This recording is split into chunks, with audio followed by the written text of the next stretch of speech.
Hello everyone, welcome back. Ranjay Smith classes में फिर से आपका स्वागत है। तो आज के दिन फिर से हम लोग स्टार्ट करने वाले हैं 12th का एक इम्पोर्टेंट चैप्टर जिसका नाम है इंटीग्रेशन। इससे पहले हम लोगों ने बहुत सारे वीडियो डाला गया है, वो चीज़ें अगर आप लोग के लिए इम्पोर्टेंट है तो वो वॉच करें। लेकिन अब से जो इम्पोर्टेंट है, जो इंटीग्रेशन 12th के लिए काफ़ी इम्पोर्टेंट है। कैलकुलस का एक इम्पोर्टेंट पार्ट है जिससे काफ़ी क्वेश्चन पूछा जाता है। ऑब्जेक्टिव होने के माध्यम से इससे काफ़ी क्वेश्चन आता है, इसलिए हम लोग इसको इम्पोर्टेंट होने की नज़र से हम लोग इसको पढ़ने का प्रयास करेंगे। सबसे बड़ी बात यह है कि हम लोग क्या करेंगे कि जो जितने भी सारे यूट्यूब में हमने देखे हैं वीडियो, उसमें एक्सरसाइज ही बनाया गया है, लेकिन हम क्या करेंगे उसमें एग्जाम्पल के साथ साथ एक्सरसाइज भी बनाने का प्रयास करें, क्योंकि हमारे बोर्ड के लिए सीबीएसई हो या बिहार बोर्ड हो, उसमें एग्जाम्पल से भी क्वेश्चन पूछा जाता है। तो एग्जाम्पल और साथ साथ एक्सरसाइज दोनों करने का प्रयास करेंगे हम लोग। तो सबसे पहले आज का जो इम्पोर्टेंट टॉपिक है इंटीग्रेशन को स्टार्ट करने का प्रयास करते हैं। तो hello everyone, I am Ranjesh sir, this is your super channel. तो आज से हम लोग बने रहते हैं एक साथ। देखिए, सबसे पहले इंटीग्रेशन के बारे में बात करते हैं। इंटीग्रेशन होता क्या है? इंटीग्रेशन डेरिवेटिव का एंटी पार्ट होता है। आप कह सकते हैं, जैसे देखिए, आप कोई पार्टी है, दो पार्टी है, एक पार्टी किसी काम को समर्थन देता है, दूसरी पार्टी उसको विरोध करता है। सेम वही चीजें हैं। डेरिवेटिव फंक्शन के पावर को घटाने का प्रयास करता है, डेरिवेटिव फंक्शन के पावर को घटाने का प्रयास करता है, बट इंटीग्रेशन पावर को बढ़ाने का प्रयास करता है। बस यही अंतर है। हम लोग देखते हैं, जैसे डिफरेंशिएशन आप लोगों ने पढ़ा है, तो सबसे पहले एक खूबसूरत सा फंक्शन है जिसका नाम है x पावर n। अगर इसका डेरिवेटिव निकाला जाए तो dy बाई dx क्या होता है? तो बोले सर पावर से मल्टीपल होता है और पावर में एक घटाया जाता है। अरे हाँ है ना। फिर दूसरा, पहला क्वेश्चन ये हो गया। दूसरा क्वेश्चन अगर देखा जाए, y बराबर क्या है? x power n plus 1। अगर इसका डेरिवेटिव निकाला जाए तो क्या होता है बताइए? तो dy बाई dx, और यहाँ पे पावर में एक, पावर से मल्टीपल और पावर में एक घटाया जाता है ना। और कांस्टेंट का हम लोग जानते हैं, इसका डेरिवेटिव क्या होता है? 0 होता है। इसका फाइनल क्या होगा? nx plus n minus 1। ये दो क्वेश्चन दिखाने का एक ही पर्पस है। इसमें देखिएगा कांस्टेंट नहीं है, इसमें कांस्टेंट है, बट दोनों का रिजल्ट क्या दिख रहा है? सेम दिख रहा है। इसलिए हम लोग को कहा जाता है, जैसे फैमिली ऑफ कर्व, जब भी हम देखते हैं कोई कर्व है, मान लीजिए एक पैराबोला है y बराबर x स्क्वायर, तो ये पैराबोला इस टाइप से हो सकता है, और इसमें एक जोड़ दिया जाए तो और थोड़ा बड़ा हो सकता है। मतलब ये फैमिली ऑफ पैराबोला है, ये फैमिली ऑफ पैराबोला है, ठीक है ना। और डेरिवेटिव निकालते हैं, उसका सेम ही आता है।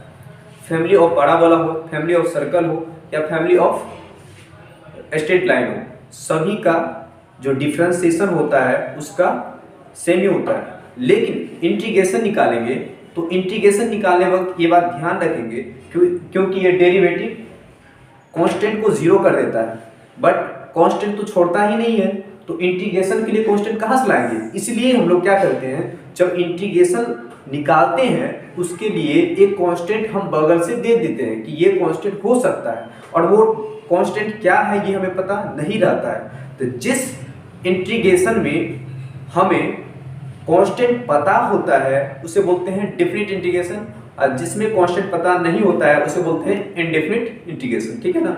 तो हम लोग डिफिनेशन सबसे पहले देखते हैं कि इंटीग्रेशन का डिफिनेशन क्या होता है। ये होता है anti derivative of a function is called integration. इसका सिंबल होता है, जैसे देखिए यहाँ पे, या बोल सकते हैं ये स्नेक टाइप का, या बोल सकते हैं ये एस टाइप का, ठीक है ना। और यहाँ पे इसको दो पार्टों में डिवाइड किया गया है। हमारे जो सिलेबस है 12th का, उसमें इंटीग्रेशन दो पार्टों में डिवाइडेड है, ठीक है ना। इसमें टोटल 11 एक्सरसाइज है, और 11 एक्सरसाइज को 1 से लेकर के डालना है 11 तक, और बाय पार्ट एग्जाम्पल के साथ, ठीक है ना। तो ध्यान दीजिएगा यहाँ पे। तो सबसे पहले यहाँ पे देखिएगा, इसको दो पार्टों में डिवाइड किया गया है। किसके कारण? वो कांस्टेंट के कारण। इंटीग्रेशन निकालने का मेथड है कि ये फंक्शन दिख रहा है ना, इसमें पावर में एक जुड़ता है और जुड़ा हुआ पावर से डिवाइड किया जाता है, और प्लस उसमें कांस्टेंट ऐड कर दिया जाता है। वो कांस्टेंट क्या हो सकता है? वो कांस्टेंट कुछ भी हो सकता है, ये हमें पता नहीं है। नहीं पता होने के कारण इसे हम बोलते हैं इनडेफिनिट इंटीग्रेशन, ठीक है ना। अब सबसे पहले देखिए, एक फंक्शन है, एक फंक्शन आपको यहाँ पे गिवन दिख रहा है। इस फंक्शन का क्या नाम है? fx। इसका हम लोग क्या निकाल रहे हैं? डेरिवेटिव दिख रहा है ना, और इसका इंटीग्रेटर निकालेंगे तो fx होगा, और प्लस c अलग से हम दे देते हैं। अब c कुछ भी हो सकता है, c 0 भी हो सकता है। अगर यहाँ पे देखें 0 ले दिया जाए तो वही चीजें आ जा रहा है, लेकिन कांस्टेंट हमें पता नहीं है। अब ध्यान दीजिएगा, इसी प्रकार से हम लोग सबसे पहले कुछ स्टैंडर्ड, कुछ इम्पोर्टेंट फंक्शन का इंटीग्रेशन याद रखेंगे। इसका प्रूफ हो चुका है ऑलरेडी, चाहेंगे तो प्रूफ करने के लिए वीडियो लंबा चल जाएगा। तो जो चीज़ें हम लोग पहले से प्रूफ किया हुआ है, जो चीज़ें आसानी से याद हो सकता है, उसे याद करेंगे और उसका अप्लाई करेंगे एक्सरसाइज में, है ना। सबसे पहले देखते हैं हम लोग, जब भी कोई फंक्शन हो वेरिएबल के रूप में, यहाँ पे x दिख रहा है, t भी हो सकता है, यहाँ भी t होगा, यहाँ भी t होगा, अगर y होगा तो यहाँ भी y, यहाँ भी y। तो मतलब वेरिएबल अलग अलग हो सकता है, कुछ भी हो सकता है, लेकिन होगा तो उसका चेंजेबल भी वेरिएबल चेंज होगा। तो यहाँ पे देखिएगा उस फंक्शन में क्या करते हैं, पावर में एक ऐड करते हैं और जुड़ा हुआ पावर से हम लोग डिवाइड देते हैं, प्लस उसका क्या दिख रहा है, कांस्टेंट दिख रहा है ना। उसके बाद देखो, अगर कुछ ना हो, कुछ ना हो, कुछ ना हो, 1 के बाद कुछ ना हो, अगर कुछ ना हो तो 1 हो, तो 1 का इंटीग्रेशन होता है x और c अलग से कांस्टेंट रूप में आ जाता है। अगर देखा जाए सिर्फ एक के अलावा कोई दूसरा कांस्टेंट हो, कांस्टेंट को बाहर कर देंगे और हमें कैसा दिखेगा, वही 1 dx दिखेगा और इसका इंटीग्रेशन होता है x और इससे a आगे चिपक जाएगा, बचेगा प्लस c अलग से ला देंगे, ठीक है ना। फिर 1/√x, इसका इंटीग्रेशन होता है 2√x प्लस c। अगर इसका निकालना चाहेंगे तो निकाल सकते हैं। यहाँ पे देखिएगा, ध्यान दीजिएगा, ये लिखा हुआ है √x dx, इसको हम लोग लिख सकते हैं x की पावर 1/2 dx। तो फॉर्मूला क्या कहता है कि पावर में एक ऐड करना, x 1/2, सॉरी ये जो हम लोग का दिया हुआ है 1/√x है, इसको हम लोग लिखेंगे क्या, x की पावर -1/2।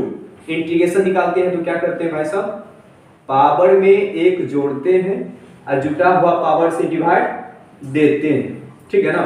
इसको करेंगे तो क्या होगा, हाफ हो जाएगा और ये भी हाफ हो जाएगा, ठीक है ना। प्लस c, हाफ का मतलब होता है √x, ये 2 ऊपर चल जाएगा, 2 और प्लस c, ये हमारा निकल जाएगा। वही चीज हम लोग क्या किए हैं कि एक बार याद कर लेंगे, क्योंकि ऑब्जेक्टिव में ऐसा क्वेश्चन आएगा तो डायरेक्ट हम लोग आंसर लिखेंगे, ठीक है ना।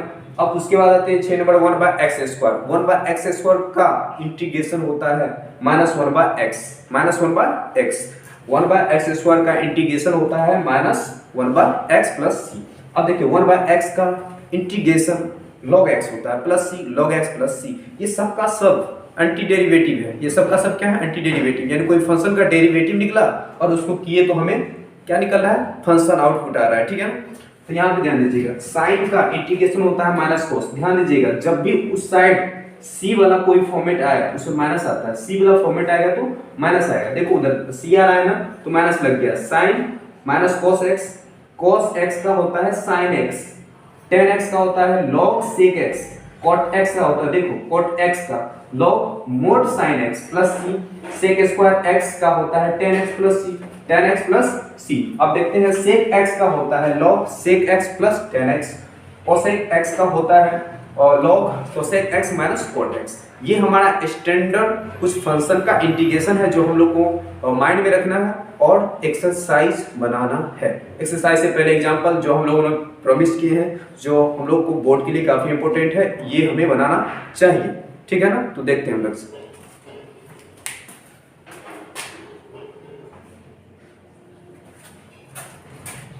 तो चलिए हम लोग एग्जांपल नंबर 1 बनाने का प्रयास करते हैं। इससे पहले कुछ प्रॉपर्टीज है, देख लेते हैं। प्रॉपर्टीज नंबर पहला क्या है कि अगर हम डेरिवेटिव का इंटीग्रेशन निकालेंगे हमें वो फंक्शन मिलेगा, अरे हाँ ना। दूसरा पार्ट ये है कि दो फंक्शन ऐड के रूप में कंबाइन हो या सब्सट्रैक्ट के रूप में कंबाइन हो, प्लस के रूप में हो या माइनस के रूप में, हम उसको अलग अलग करके इंटीग्रेशन कर सकते हैं। जैसे आप देखिए fx है ना, fx के dx एक अलग पार्ट कर दिए, भाई साहब तुम अलग जाओ, तुम अपना इंटीग्रेशन दे दो।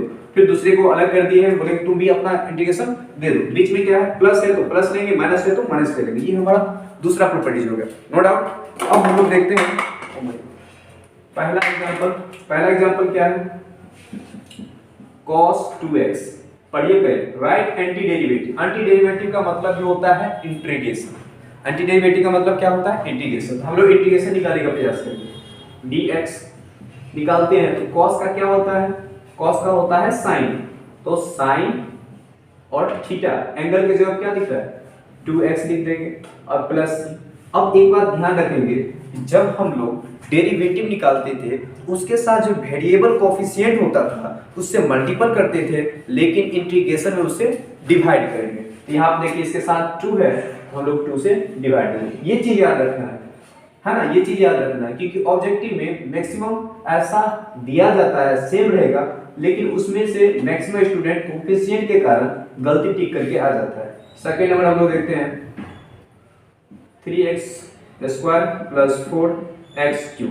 बस वही है प्रॉपर्टीज नंबर सेकंड, देखिए अलग अलग करके इंटीग्रेट करेंगे तो हम लोग जैसे ही निकालेंगे इसका 3x² dx plus 4x3 dx।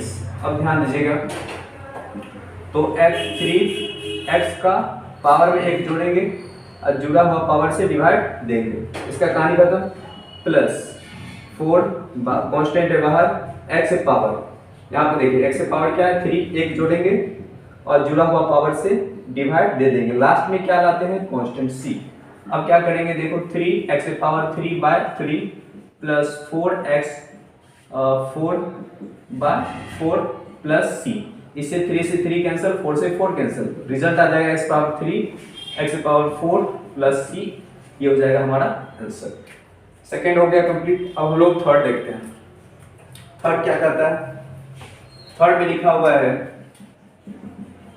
1/x, इसका इंटीग्रेशन निकालेंगे। तो सभी को पता है इसका इंटीग्रेशन क्या होता है, डायरेक्टली हम लोग लिख देते हैं क्या चीज, log x प्लस सी। ये सब ऑब्जेक्टिव में पूछने वाला है, इसलिए हम लोग डायरेक्ट लिखते हैं, ठीक है ना। फिर ये आया कैसे, इस पे जानकारी के लिए हम लोग को इसको प्रूव करना होगा। क्या प्रूव करने के लिए तो है नहीं सभी, ठीक है ना। इसको मिटा करके हम लोग सेकेंड एग्जाम्पल देखते हैं।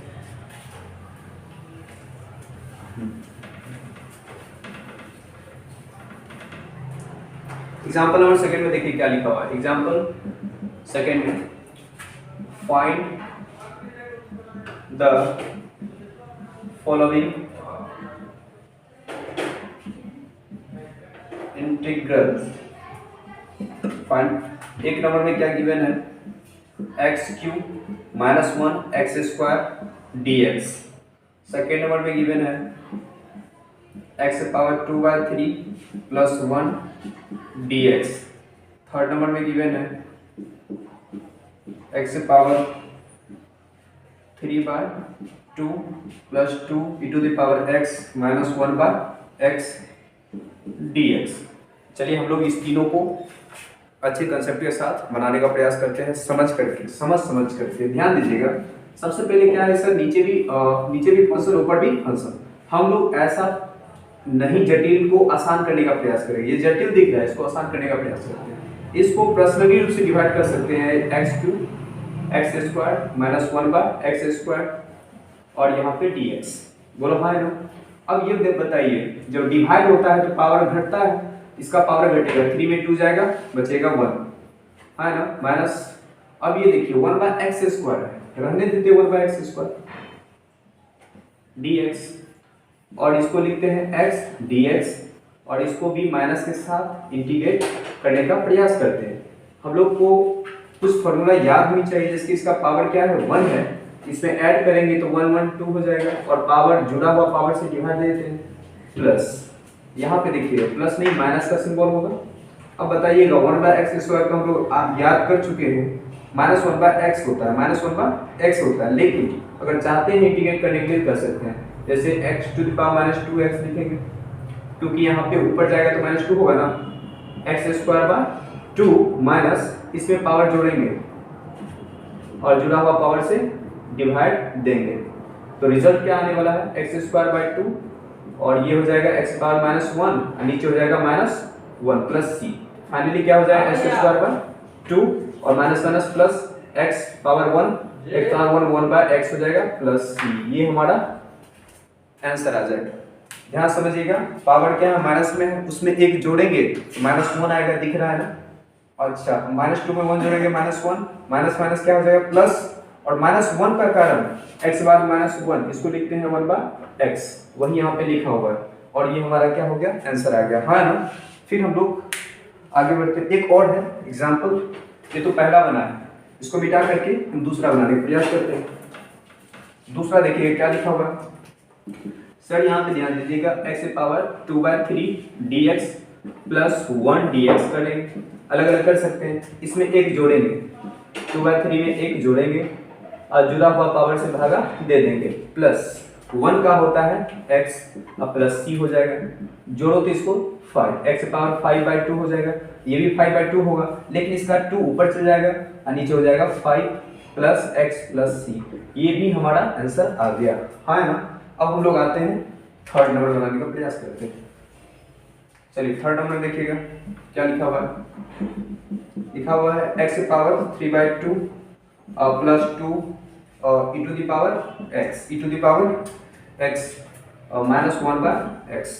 इसका इंटीग्रेशन निकालते हैं। एक बार ध्यान रखिएगा, हम बताए थे कि e to the power x का डेरिवेटिव क्या आता है, e to the power x, और इसी का इंटीग्रेट भी करते हैं तो रिजल्ट आता है e to the power x plus c। ये याद रखिएगा, ठीक है ना। e to the power x का इंटीग्रेशन क्या होता है, e to the power x। e to the power x का इंटीग्रेशन क्या होता है, e to the power x। तो फिर हम लोग यहाँ पे देखते हैं, ध्यान दीजिए, जब इसको सॉल्व कर रहे होते हैं इंटीग्रेशन के रूप में, इसको क्या करेंगे, बाय पार्ट करेंगे, प्लस यहाँ पे क्या करेंगे 2 e to the power x dx, यहाँ पे क्या करेंगे माइनस है 1/x dx। बोलो हाँ ना, ये तो सिंपल है, मेथड है भाई साहब।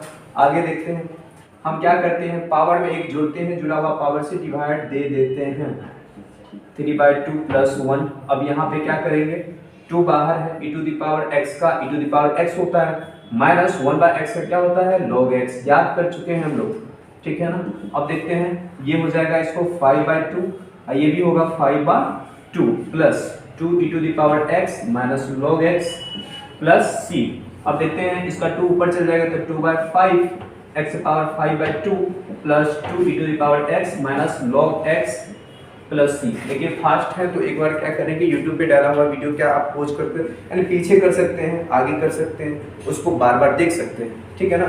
तो हम इसलिए थोड़ा ये फास्ट चल रहे हैं क्योंकि YouTube पे वीडियो जो है कम समय में आप लोग ज़्यादा पसंद करते हैं। तो ध्यान दीजिएगा, इसको बाय पार्ट कर दिए, अलग अलग कर दिए तीनों को।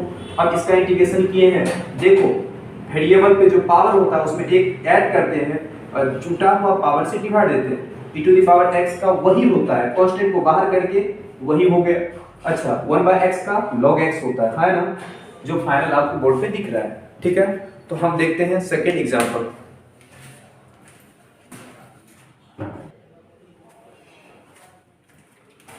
तो चलिए एग्जांपल थर्ड करने का प्रयास करते हैं। सबसे पहले हम लोग जो सम पार्टिकुलर फंक्शन का जो इंटीग्रेशन लिखे थे उस लिस्ट में से ये 3 नहीं लिख पाए थे, तो उसको यहाँ पे देखना है। कोसेक स्क्वायर x का इंटीग्रेशन होता है minus cot x। Cosec square x का क्या होता है, माइनस कॉट x। हम बताए भी थे, जिसके स्टार्टिंग में c रहता है उसमें माइनस लगता है। देखो आउटपुट c दे रहा है ना, उसमें माइनस लगा करके उसको भेजेंगे, ठीक है ना। तो कोसेक स्क्वायर x का माइनस कॉट x होता है। सेक x इंटू टेन एक्स का इंटीग्रेशन होता है सेक x। Cosec x minus cosec x into coat x, cosec x into coat x का इंटीग्रेशन होता है minus cosec x plus c, क्योंकि उधर दे रहा है c इसलिए आएगा उसके साथ माइनस। यहाँ तक समझ आ गया ना। अब हम लोग देखते हैं यहाँ पे एग्जाम्पल 3, ये एक्सरसाइज फर्स्ट है, इंटीग्रेशन का एक्सरसाइज फर्स्ट जो चल रहा है हम लोग का, है ना, 7.1 चल रहा है, उसी का एग्जाम्पल है, ठीक है ना। हम लोग को पता होना चाहिए ये किस चैप्टर का किस एक्सरसाइज का एग्जाम्पल है, चाहिए 7.1 का एग्जाम्पल है। तो हम लोग बनाते हैं इसका इंटीग्रेशन, साइन x, ये प्लस में है ना तो अलग अलग कर लेते हैं भाई साहब, cos x dx, और साइन का क्या होता है माइनस cos x जो हमको याद है, प्लस cos का होता है sin x और प्लस c, ये हमारा क्या हो जाएगा आंसर। चलिए हम लोग यहाँ पे देखते हैं, इसको इंटू करेंगे, क्या करेंगे इसको इंटू करेंगे, क्योंकि इंटू में है ना तो इंटू करेंगे उसके बाद, तो कोसेक स्क्वायर x हो जाएगा, इसके साथ इंटू करेंगे तो, और इसके साथ करेंगे तो cosec x into cot x हो जाता है, और इसका इंटीग्रेशन निकालना है। तो बताइए कोसेक स्क्वायर x का पहले इंटीग्रेशन निकालेंगे, प्लस उसके बाद cosec x into cot x का इंटीग्रेशन निकालेंगे। इसका इंटीग्रेशन करेंगे तो माइनस कॉट x होता है, यहाँ पे देखिए लिखा हुआ है, और इसका करेंगे तो यहाँ पे क्या करेंगे, देखो यहाँ पे भी दिया हुआ है माइनस कोसेक x, सब में माइनस आ गया क्योंकि cos c के रूप में दे रहा है आंसर, इसलिए माइनस माइनस है लास्ट में c। अब सवाल आता है सर जितना बार इंटीग्रेशन करेंगे उतना बार कांस्टेंट नहीं लिखना, पूरा इंटीग्रेशन कर लेंगे, उसके लास्ट में कांस्टेंट देना है, क्योंकि कांस्टेंट तो एक ही होना है, ठीक है ना। ये हमारा इसका आंसर हो गया। अब हम लोग आते हैं 3 नंबर पे। उसका जो 3 दिया हुआ है उसको बनाने का प्रयास करते हैं, इसको मिटा देते हैं। फिर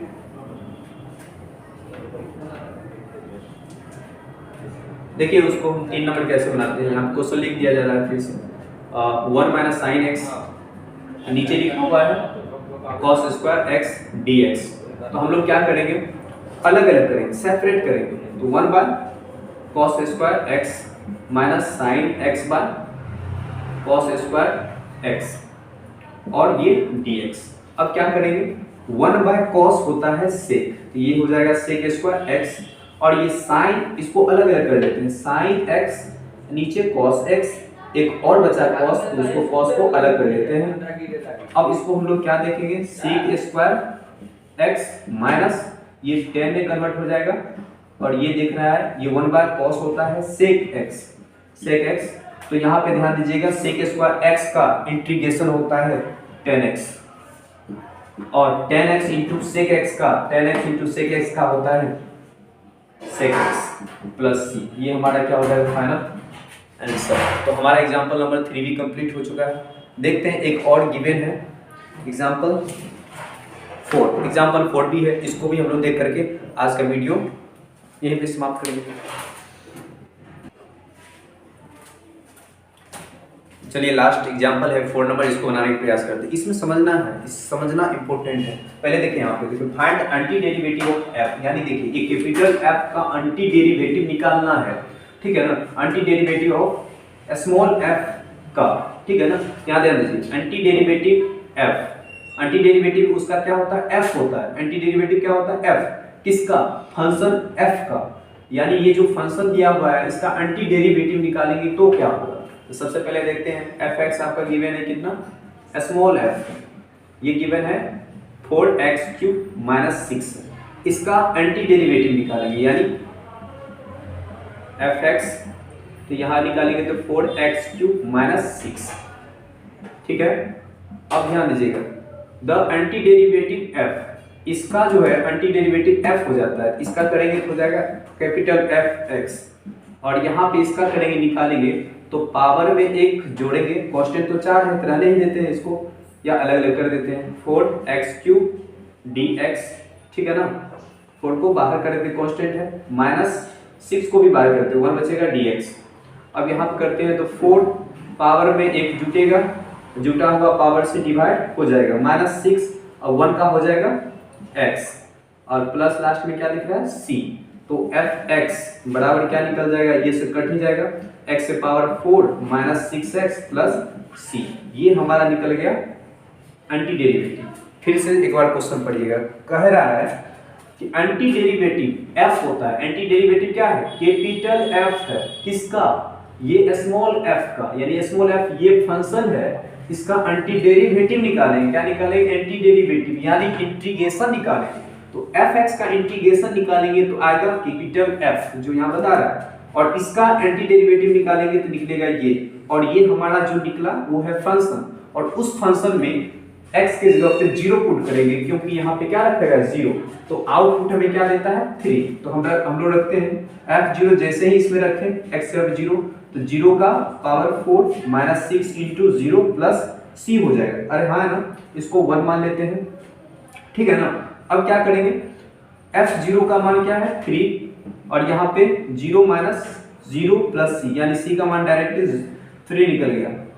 तो हम लोग क्या करेंगे, नाउ फ्रॉम इक्वेशन फर्स्ट को देखना है, तो क्या लिखा हुआ है एफ एक्स बराबर निकलेगा यहाँ से x से पावर 4 माइनस 6x, और यहाँ पे c का मान निकल गया 3, तो 3 पुट कर देंगे, ये हमारा आंसर आ जाएगा, ठीक है।